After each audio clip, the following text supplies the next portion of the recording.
Hey, everybody. Mark and I have over 20 years of experience as therapists and as addicts in long-term successful recovery. We know better than anyone what works and what doesn't to break out of porn and sex addiction, heal betrayal trauma, and reclaim your relationship. And we've poured all of our personal and professional recovery and healing experience into a first-of-its-kind program for addicts, spouses, and couples. We call it Dare to Connect. At least 4 times every week, we engage with you in real time, in the trenches, giving you the knowledge and the tools to take back your life and relationship. Whatever else you've done on your journey for healing and recovery, you've never done anything like this. Mark and I, we've made all the mistakes, so you don't have to. Don't reinvent the wheel. We all know tomorrow never comes. Look, don't wait one more day to change. Claim your free 2-week trial today at daretoconnectnow.com.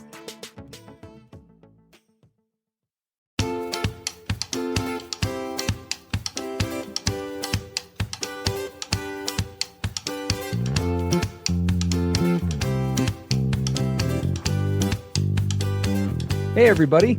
I'm Steve Moore. And I'm Mark Castleman. We know the pain and heartbreak of porn and sex addiction. And we know the triumph of breaking completely free. Every day, we help our clients find hope and healing. Join us in the fight to take back your life, your marriage, and be stronger than ever. This is the PBSC Squared podcast.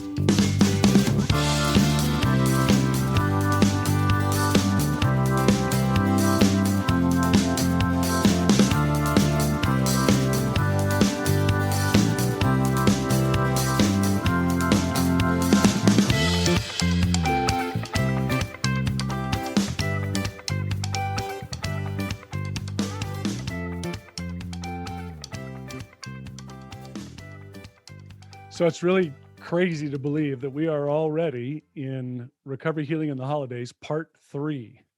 No kidding, man. Like, Jeez. Seriously. Have you noticed that the holiday time seems to go in a different time frame, like light speed? I and this probably ties into the topic today a little bit. I find a mix of both. Sometimes it goes really fast, and then there are other parts that are a little rougher. Intolerably slow, yes. And that's going to tie right into what we talk about today. Yes, absolutely. So if you're listening to this podcast, just know that we have done episode 47, which was Recovery Healing in the Holidays, part 1, preparing for and managing triggers. And then last week we did part 2, which is self-care. Forget that. It's the holidays, bro. That was a good one. And this week, what we're doing now is Recovery Healing in the Holidays, part 3. This is our final installment with this 3-part series. And it's finding serenity in the midst of family, quote, stuff. That's a lot. And Steve and I have no idea what this topic is about because we have no family stuff at the holidays. No right? family issues with anybody ever. Well, of course, you and I, after having been in so many years of recovery and working through our issues, and of course, we work with our clients, every day. We now have the ability to see, family in the holidays as both a challenge and an opportunity. And of course, for most of my life, I would never have said it was an opportunity. But I'm going to tell you, if you get to the place in your healing and recovery where you want to really start to do the deeper work, and you're like, okay, I want to see where the gaps are, where are the holes in my healing or recovery, things that I want to improve on, old habits that are still there lingering. How do I figure out what those things are?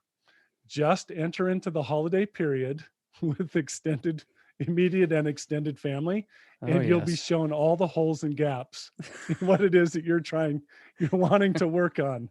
I like to say the teacher shall appear. Oh my gosh. In the holiday classroom. Jeez Louise. Yep, you were right. Well, and as I look at this whole idea of navigating family stuff, just like you, man, I reflect on past years. I mean, nothing I think would bring just speaking of myself, my codependency to the surface, probably more than holiday time. The pressure for a codependent, and somebody who likes to people please and keep everybody happy, I mean, I'm not exaggerating. This time of year can really feel hellish for those who struggle with that, because just by its very nature, the fact that you've got your family, and not just your family, right? Like your spouse and your children, but then you have your whole extended family, you have in-laws, you have, all right, that between all of these different people, all these different areas, it's really difficult, if not impossible for many, to, especially depending on the dynamics involved, to navigate the holidays in a way that keeps everybody happy. Yeah. And You're it's, going to let down somebody, and for those of us who get pulled into people pleasing, that is really hard.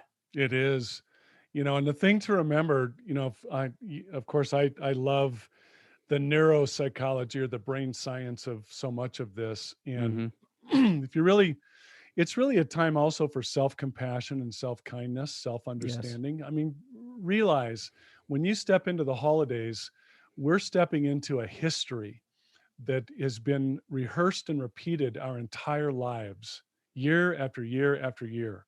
And that is powerful wiring in the brain, a set of memories and connections that as soon as you step into that holiday environment, the sounds, the smells, the music, the people, that whole network from the past flips on like the whole, like Vegas at night. It's like boom. And now you can find that all bets are off. It's like, why do I suddenly feel like I'm standing in front of my domineering dad and I'm 8 years old, right? I'm Yeah. 43, Yes. or I'm shrinking in stern gaze of my mother-in-law. And Yeah. all of a sudden you're like, I don't know what's just happened to me. It's like I'm somebody different.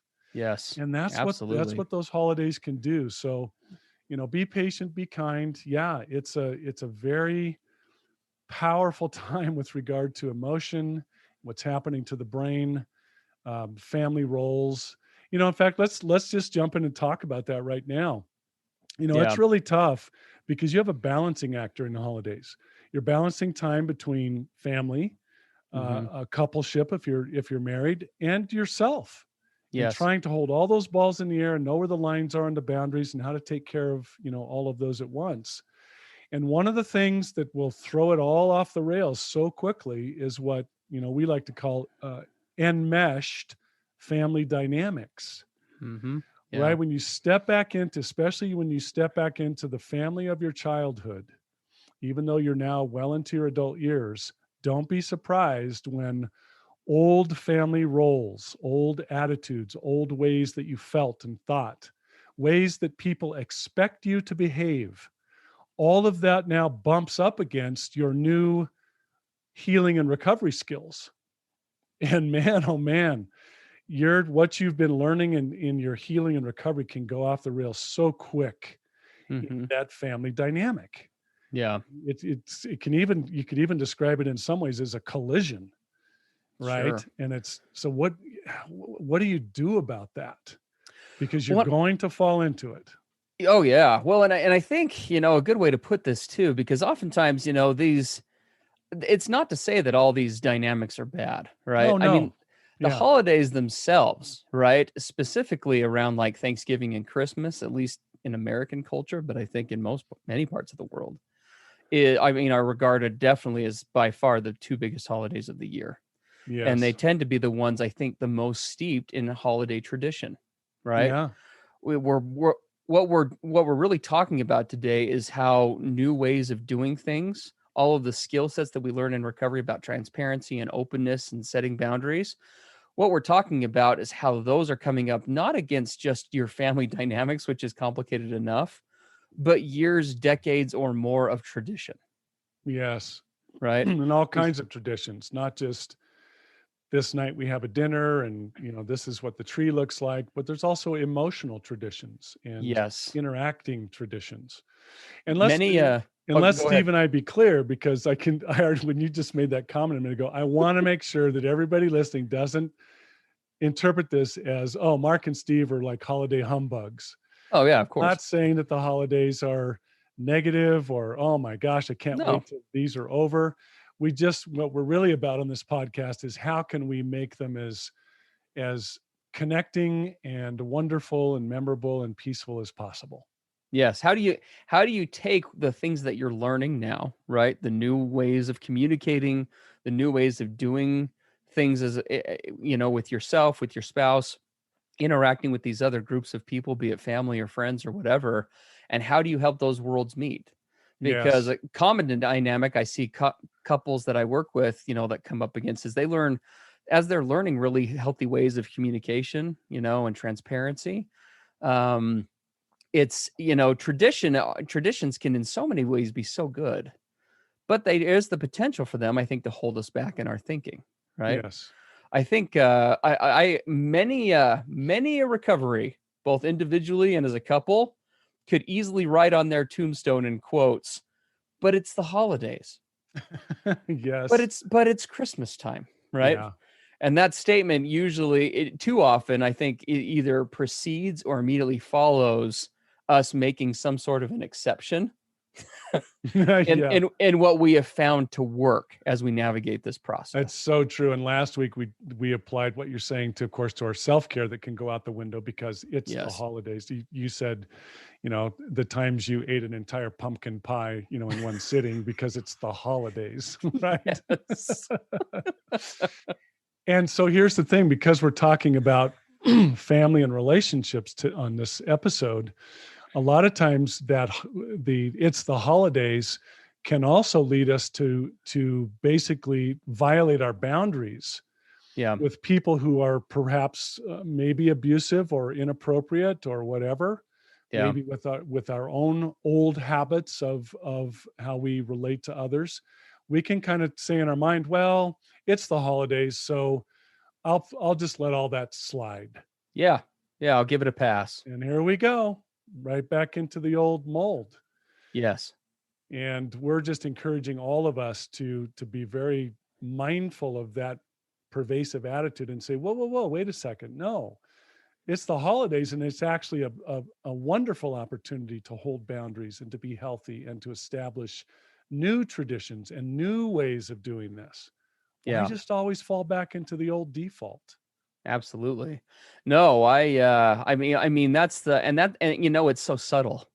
I know Or it it can is. be so subtle, right? Because in many cases your married relationship and your interaction with how that marriage relationship relates to your family, with your in-laws, with friends and other coupleships and all that stuff, you know all we know is what we know, right? And so oftentimes we get caught in patterns without even realizing that kind of perpetuate some of that dysfunctionality and can hold us back in this healing recovery process.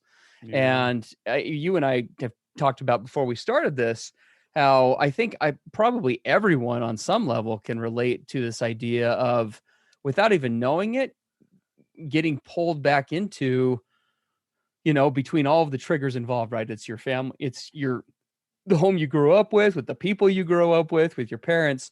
Before you know it, it's not uncommon, I think, for a spouse to look at their spouse and be like, this must be what they used to be like when they were 12, when all this I weird know stuff it's was so going on, right? true. Because we just get pulled back into these old ways of doing things. And again, that's not all bad. Tradition can be really awesome in a lot of ways.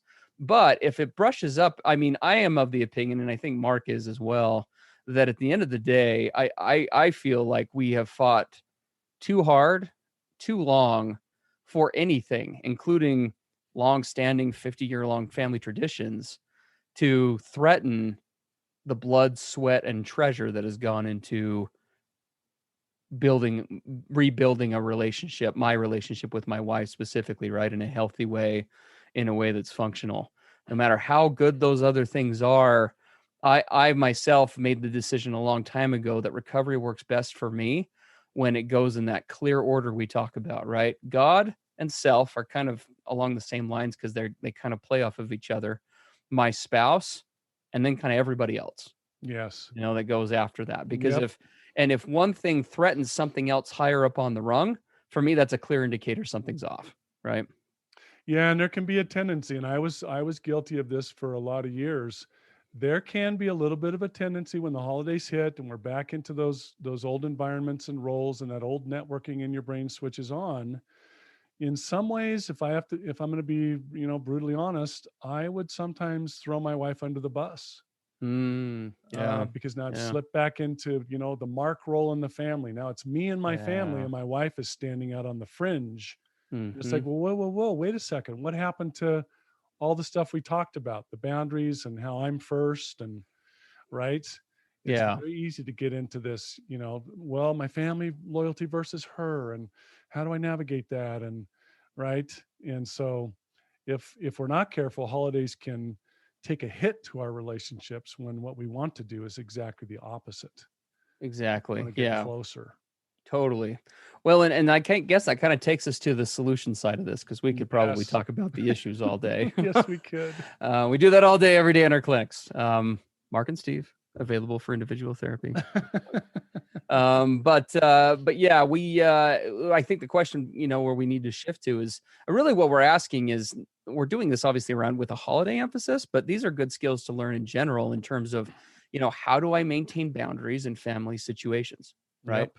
That's what I'm really talking about. How do I take this new way of living that I'm learning, not just in recovery, but even the bigger picture, right? How do I take this new way, that these new traditions, these new ways of doing things that we're establishing as a family, and integrate those in a healthy way with the old long-standing ones, right? In a way that Yes. that minimizes the chaos and the damage and all that stuff, where we can.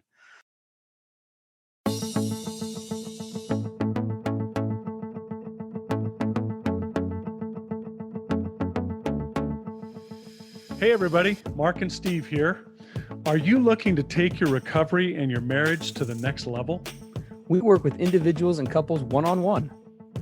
With both in-person and online therapy options, you have access to the experts anytime, anywhere. To learn more, visit us at pbscpodcast.com.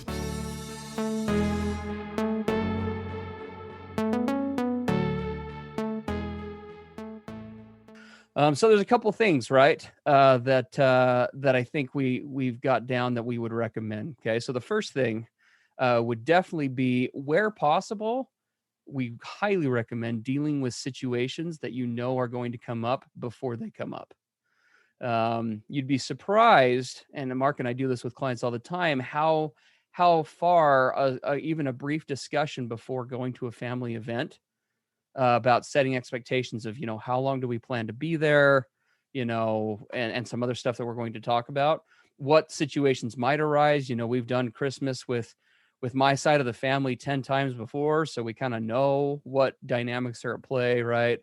What could be the issues, and getting on the same team with each other and collaborating a little bit beforehand goes a long way to keeping things smooth and kind of as a quote unquote, united front when you're in the moment, so that old traditions don't become a divisive factor between you and your partner. Yeah, I love that. You're right. This tag team feeling. We're going into this family event. We're a partnership. We're together.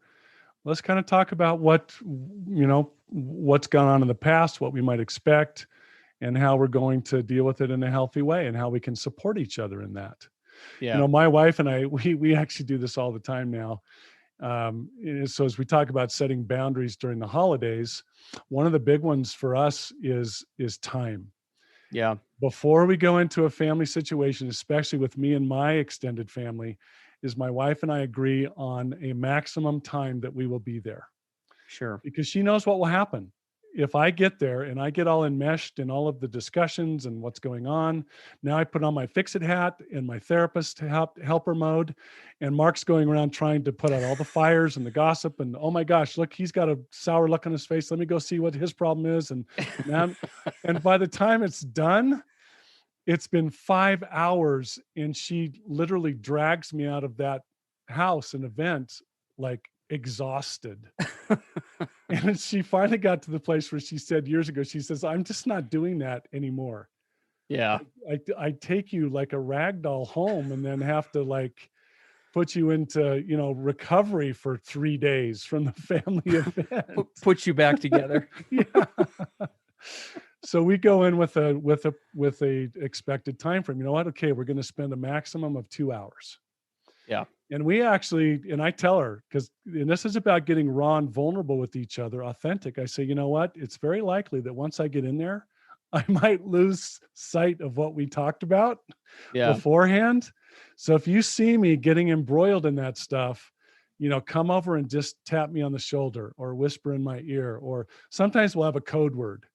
Yeah. Like if I hear you say the word, candy cane, it's intended to wake me up and say, Mark, it's almost 2 hours, and we know what's going to happen if I don't give you a little nudge. So Of course, you got to pick up on the signals, right? And not wait till your wife said it 45 times and you look over and yeah, she's got like 6 of them hanging out of her mouth. Like, you getting yes, the 6 candy canes. Do you get 6 the candy hint? canes? Like, just hanging from her ears, right? Like, can I make this any more clear? Well, So, and then also being aware of the fact that because you get into that space of very, very heightened emotion, you may actually find yourself being resentful at your spouse for giving you the nudge. Hey, yes. we agreed before it's going to be about 2 hours. Just expect that part of you may not receive that well. Yes. You may get mad at her, say, what are you talking about? We're at the family thing. It's like, Mm-hmm. oh, well, okay, let me notice that. Look at that. Yes. I just got ticked off. No, no, no. We talked about this beforehand, but that's normal. That Mm-hmm. that heavy emotional stuff will put you into a state of mind where you're not gonna be, quote, thinking in your highest or best or right self. Yeah, Be prepared for absolutely. that. Well, and you have to really be, I mean, this is all about one of the things that, and this kind of brings up the next topic here, but learning to let go of having to participate in everything together with everyone. Yeah, what a great point. Right? I Yeah, mean, it kind wow. of was a revolutionary thing for my wife and I. We both grew up in households where like you just showed up to everything together. Like that's just what you do. That's what people have always done. That's what you do. And I remember a good conversation that we had with our therapist at the time who kind of pointed out the obvious and just said, because we were in the middle of, talking about this one day in a session about how, this is frustrating and hard and here are the reasons why. And a lot of the stuff that we're talking about today. And he just looked at us and he just said, why do you have to do that? And we just kind of looked like blinked and like did the double take thing. And he said, who made that rule? He said, and then he said, why does your relationship, right, he looked at my wife, why does your relationship with family, right, have to be the same relationship that, looking at me, right, that you have with family, right? You're two individual people and you're going to be at different places at different times, not just in recovery, but in general. Who made this rule that, Britton or Steve and his wife, are this one enmeshed group that has to either show up in totality together or not, right? Yeah, And I yeah. think it was liberating because it allowed for some sensitive stuff that we navigated. I know a lot of couples that that are listening are navigating some sensitive stuff. So I'll get vulnerable here for a second. My wife and I may have even mentioned this. So we deal with infertility. And when we first found out about this I don't know, 6 years ago, 7 years ago, something like that, for those first several years, and even now on occasion, but for that first while, I had a really hard time going to family events on either side of the family. On my side of the family, I was the oldest to get married out of all my siblings. And Mm, they, at the time, were all in the throes of it was like a new baby every year. yeah, And family activities, I got to a point where, with either side of the family too, it was just like, I can only do so much right now because I get over there and I see how happy and excited these couples are. And I'm like having to excuse myself to go to the restroom to go cry so that I yeah, can for sure. because it's just so it's painful. And it doesn't necessarily even mean that they're doing anything wrong. What they're doing is it's good for them. It's healthy for them, right? It probably works for them. But right now it's not working for me. Right now it's bringing up pain and hurt. Now that's kind of more on the individual level, but it applies to a coupleship as well, right? Being able to be sensitive to, where is this relationship at in terms of different topics that might come up, that might be sensitive, that might, be, are we setting ourselves up by putting ourselves in a situation laden with triggers without preparing for them, right? That we Mhm. don't even that we know are historically hot topics for us, right? Are we setting the stage for this to be a happy journey, or are we like throwing ourselves into a minefield without body armor and hoping that somehow we come out the other side like okay, Yeah, So because after all, it's just the holidays, so let's just charge in. it, Not but it's prepared, didn't talk about it beforehand. Let's but just Mark, it's the holidays. I know, all the rules go out the window. I mean, it's the holidays. What happens at Christmas stays on Christmas. Mm. So Yeah, yeah, I mean, this concept of just being really authentic and healthy and yes, talking about boundaries. It may be that my spouse goes to her family event, just her, sure, not absolutely, me, yes, and that's okay.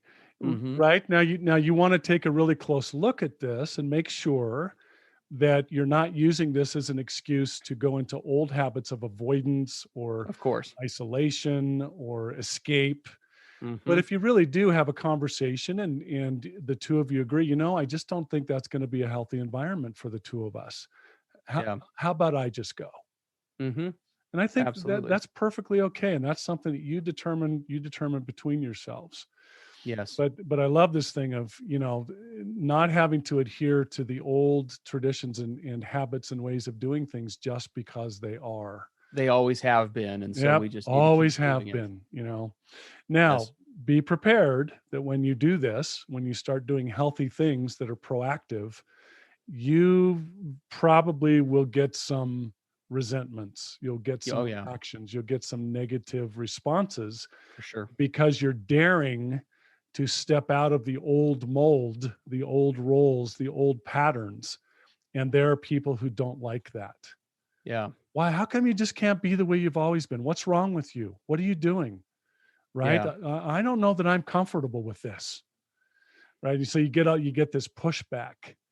And if we're not careful, because we want to go along to get along, we can kind of bail on what we've talked about with regard to boundaries and new ways of coming at it. We could tend to want to just let it go. Oh, yeah, okay, here we go again. It's the holidays. let's yeah, let's just abandon what we talked about with regard to boundaries and being healthy. So some of this is standing your ground. yeah, It's, sticking to your guns, so to speak. And one of the other things, Stephen, I think you've looked at this as well. I found that I could tend to have a lot of expectations going into the oh holidays my and gosh, extended family about yes, how it's going to need to go for me to consider that it was a happy time. yes, All of this stuff that you're hoping will be the outcome. And mm-hmm, then if it doesn't, or it doesn't meet that expectation, then you walk away instead of renewed and connected and feeling this healing of the holidays, you walk away very disappointed. yes, And you have to I found that letting go of those expectations, and you can't let go of all of them. I mean, come on, we are human, but trying to jettison as many of them as I could and just go in open. I'm just yes, going to go and try to be as present in the moment as I can without really expecting much of anything. yeah. Was so liberating to try, and I still work on getting to that place. Well, and I think those expectations, it's interesting because I think back to kind of those days where I was really pulled into codependency in these kinds of situations. And at the time, I think I remember resenting, I think I might have even, not only was the resentment not healthy, but I was resenting the wrong thing. I'd be resenting all the other people involved. Why can't these traditions be different? Why is this such a big deal? Why do these people make this big, why does family do blah, blah, the whole nine yards? And what I've come to realize over the years through wisdom and experience and training and all that stuff is that really that was kind of a cop out because even though to some degree there's probably some truth and some validity to those frustrations, what I'm really doing is trying to shift responsibility when I needed to be asking myself, why am I not willing to make the changes and be uncomfortable? Hmm. Right. Yeah. Instead of being angry or upset or resentful that everybody else isn't willing to magically mind read me and conform, and just be empathetic and understanding, I need to take it back to, just like with anything else in recovery, right? I have to take that back to myself individually, to me and my wife, and say what is going to be best. Like we love family, we love our friends that we spend time with, but we only have x amount of emotional energy for various reasons to give, right, in X, Y, and Z areas. How do we want to spend that, rather than pretending like this is just some unlimited bank account? That's a Because it great way probably to isn't. say that, right? We have a limited number of amount of emotional funds within our accounts. How are we going to spend them?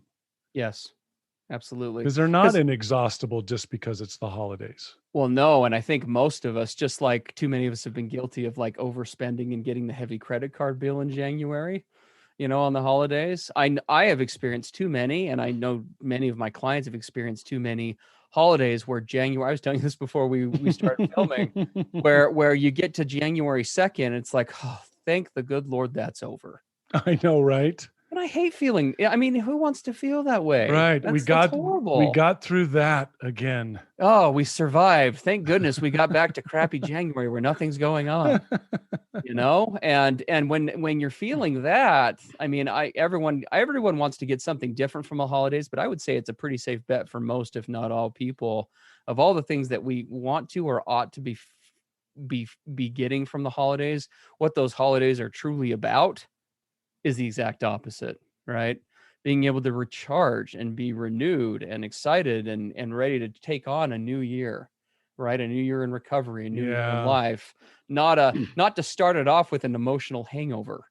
It was like, Yeah. oh my gosh. Or your emotional credit card bill that shows that you're at a $20,000 emotional deficit coming out Yeah, of the you're holidays. you're 3 months overdrawn and you can't go do anything with anyone for the next 6 weeks I just to know. survive. Yeah, and that's kind of the takeaway that we want for all of our listeners is, sit down as a couple, Yes. and if you're not a couple, with someone close to you that could be family, and really dare to talk about the opportunity to create perhaps some new traditions, Yes. some new ways of approaching this holiday season that perhaps we haven't known how to do in the past or haven't dared to do. And as you talk about maybe some new traditions or approaches or boundaries that are appropriate, do it with an eye toward how during these holidays can we create more intimacy, more genuine, deep, fulfilling commitment. That's one, connection, Yes. connection, connection. And how can we come out of this holiday season renewed and Yeah. recharged? So, what are the things that will help us to do that in those two areas? Absolutely. Yep. No, I love that. I think that and kind of along with that is a healthy discussion around just taking a look at, look at your holiday plans. Now's a great time to do this. Christmas is still a couple of weeks off. Christmas Day is still a couple of weeks off. I know a lot of us are already thick into traditional type stuff, which is okay. But take a look at, sit down and calendar it out a little bit and through the lens of this discussion, right? All these Mhm. things that we're either signed up for or are looking at doing, is that right for us this year, right? Because it may not be, depending on where we're at in recovery, and that doesn't mean it won't ever be again, but this year maybe we're not, right? These days, again, I can be around family and little babies most of the time, and generally speaking, I'm pretty good. It isn't as painful, right? But there might be times and seasons, and recovery of all those usually a season where each of us individually and as a couple, we're carrying huge vulnerabilities. Yeah, big. And among whatever else happens during this time of year, at the coupleship, the recovery, that thing that you guys have fought so much for, it has to be protected at all costs. Yes, absolutely. So Yeah. yeah, So just, talk about it, be open. If there are things, of course, there are wonderful traditions and you decide you're going to participate, but talk about how even if you do go, how can it be a better experience than ever for you? yes, absolutely. So yeah, we hope it's going to be a wonderful connecting and renewing holiday for all of you. Steve and I are working on that being that way for us because Absolutely. we have to pay attention. Absolutely. So Uh, yeah, so we love spending time with all of you. That's the final installment in our three-part series, and I think next week, Steve, didn't we talk about you and I doing kind of a Christmas episode next week? yeah, we're next week it'll be the episode will be popping up on the podcast listings between our record delay to, it'll be, I think 3 days before Christmas. Something like that. So it'll be kind of perfect. We're excited. It's going to be a lot of fun. Yeah. All right. Wish the best to all of you, and we'll talk to you next time. Have a great day, everybody. That's all for today. Thanks for joining us. And remember, the opposite of addiction isn't sobriety, it's connection. Together, we can do the impossible. To learn more about Mark and Steve and to listen to more podcast episodes, visit us at pbscpodcast.com.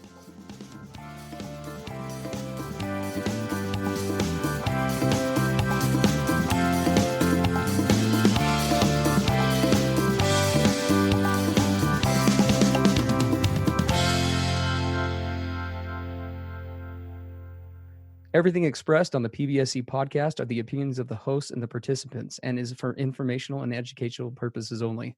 This podcast should not be considered mental health therapy or as a substitute thereof. It is strongly recommended that you seek out the clinical guidance of an individual qualified mental health professional. If you're experiencing thoughts of suicide, self-harm, or a desire to harm others, please dial 911 or go to your nearest emergency room.